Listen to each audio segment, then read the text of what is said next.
Check, check, check, check, check. Hello everyone! We're here at 2025 Philippine National Championship here in SM San Mateo. Andito na naman tayo para mag-interview. I made sure na gumagana yung mic ko ngayon. Diba? Hanap tayo ng may istorbo.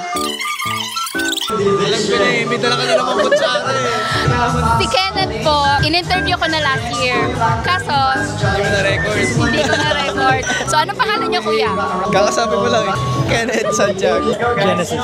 Jonathan. Miggy, he's on. Si Tita Miggy. Rico, you can call me Rico. Hello guys, my name is Hasu Win. My full name is Win Hong Trihai. This is the founder of Flipspin and he is... Master Ed. Master Ed. And Presley. I'm Maki Profeta. Johanan po. ang ating papakulo, si BJ. I am Paul Ya. Ang aming cool person muse, si Kuya. Kuya Paul.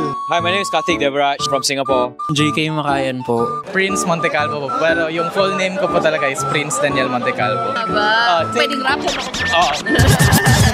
Zeus Katubay. My name is Christian James Welly. I am Polo from Thailand. My full name is Kapkamon Limangkun. I wish I could pronounce that. Triple check it. What is your name? My name is Jonathan. I'm from Indonesia. So we have like a tradition for this year to ask these 3 questions just to like check and challenge your knowledge about yo-yo. Oh. Our first question is, do you know the person who popularized or kind of invented the yo-yo trick? Pedro Flores. Oh, mahirap yan.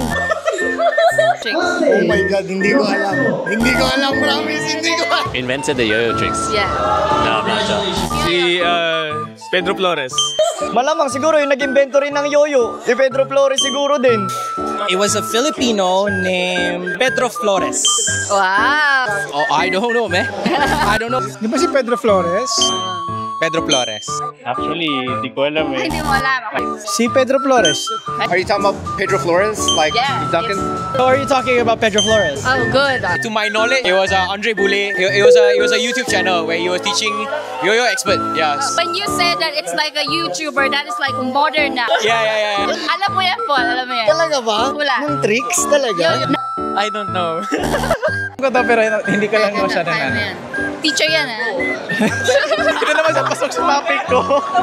Ala, yo-yo tricks. I think para sa akin si Hiroyuki Suzuki. Talaga to eh. Gen Z. Hiroyuki Suzuki, yung mga ano nila eh. OGs. Pedro Flores. Yan. Ah, yun. I think his name is Pedro Flores. Right, Duncan? Mr. Duncan himself? Kinda.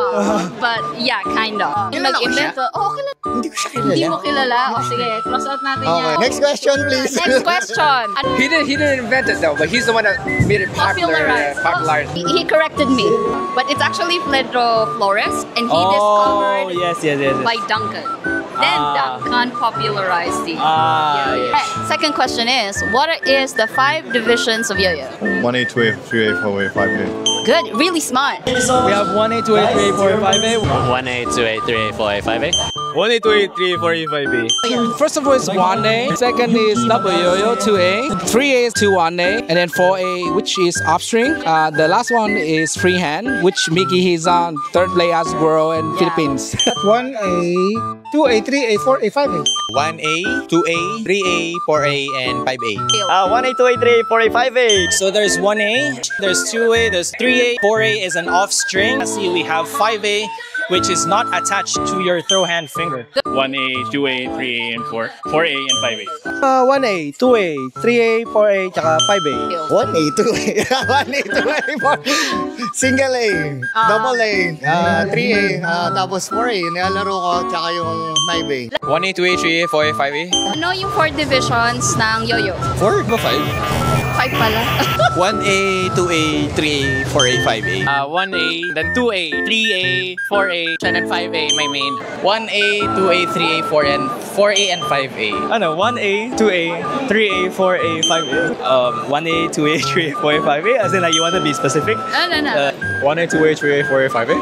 That's nice. Single A, 2A, which is looping, 3A, which is like two yo-yos of string tricks, 4A, which is off-string yo-yos, and 5A, which is also known as the counterweight division. Good. But what does the A stands for? What is the A? Oh no! A. I don't know. Amateur? Sure. Nah. Ambiguity? It's like an English test now. Ah! I got you there. I'm smarter. Congratulations again, winners. Alright! I'm not actually A. Ano yung A? Antonasio, The A? please come up on stage. The A, I think. I don't know. Seriously, I don't know. Yun hindi ko alam. What does the A mean? A for... Apple. Let me think. A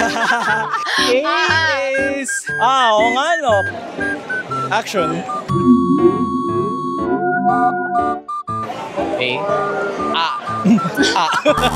Okay, alang. No, the first thing that came to mind was Australia. Oh, damn. I never actually thought of that. Wait. Hindi naman sa literal, yun yung parang nag-symbolize sa yoyo. Tama ba? But what if like 2 Australia, 3 Australia? Oh, you're talking about 1A, 2A, 3A. Yeah. Oh, that's a great question. Like I never really knew about it.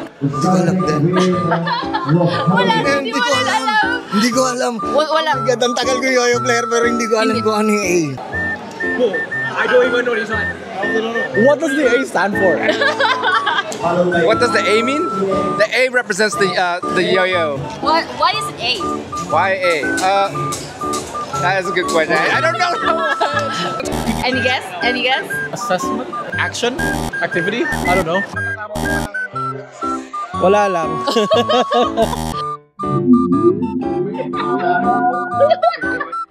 Ano nga ba ibig sabihin ng letter A?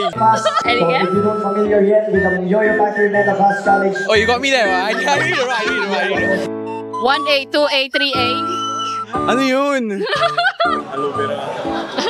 Is it just a marker? No. My guess is it's a marker before.